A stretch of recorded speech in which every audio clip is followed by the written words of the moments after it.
Welcome to day 8 of the Advent calendar. It is the 8th of December. I hope you're doing well. We have additional Christmas items in the sewing hovel. Today I am wearing a homemade coat because I sat down to film realising that I wasn't wearing anything homemade and all of my homemade clothes are on the top floor of the house. This was the closest item. So this is my Shetland tweed coat that I made really quite a number of years ago now. There are 2 videos chronicling the construction of this coat in which I go through all of the inner structure and the process in quite a lot of detail. I use quite a lot of couture techniques. It was using an online course from Craftsy by Stephanie Linseum. I never know how to pronounce her name. Sorry, Stephanie.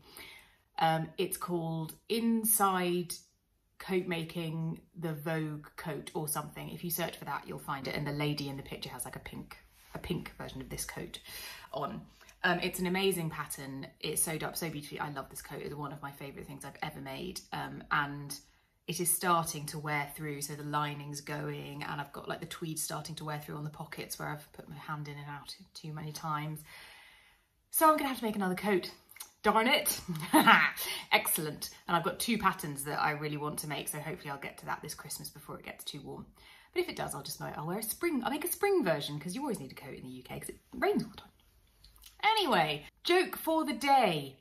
Thanks for all your comments on the jokes. It's nice that lots of you take them away and tell your children and your families. I'm loving that. I will continue to keep them family friendly, don't you worry. I don't know that many rude jokes anyway, but these are going to continue to be terrible cracker style jokes that you can share with people you meet in the street if you were to wish to do so. Also, thank you so much for all your comments. It's really, really lovely. I read them all. I'm trying to reply to them all. But just hearing that lots of you are this is making you smile every day, it's really nice. I'm very pleased that it makes you smile because we all need a reason to smile. Today's joke. Very appropriate because I have just come back from a clinic with Matilda where I had weighed. She hasn't been weighed since February because of the thing. And I thought that her weight was plateauing off because I was weighing her at home. As it turns out, my scales are just rubbish. And she's fine.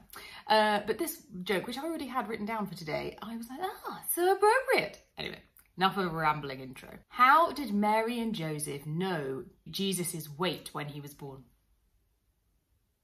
They had a weigh in the manger.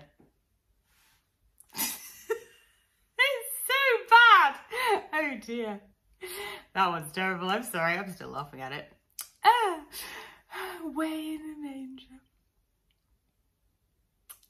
Good. So today's Advent tip is coming up. Hope you enjoy it. Loving that loads of you are finding the tips really useful and saying that they're really good tips. That's great. They're obviously not mine. I should be very clear. These have been gathered from around the sewing universe and from various people. So I'm not trying to credit them all to me. They're absolutely not credited to me. But I've sort of amalgamated them all for you. So I'm really glad they're proving useful and you've learned some stuff. So here is Advent Calendar Day 8's tip, and I will see you guys tomorrow. Bye! For today's tip, we return to the sewing machine and the bobbin. I'd like to pay tribute to Gretchen Hurst of Charm Patterns, who I learned this tip from. When you're putting your reel of cotton into your bobbin holder, do you ever get confused as to which way round you're supposed to put it? Well, here's a really easy way to remember. Your bobbin should go in so that it looks like a P for perfect. So if you hold your bobbin out with the thread hanging down from the left-hand side, it will make the capital letter P. P for perfect. Pop that into your bobbin holder, wind your thread round, and you'll know that you've put your bobbin in the right way round.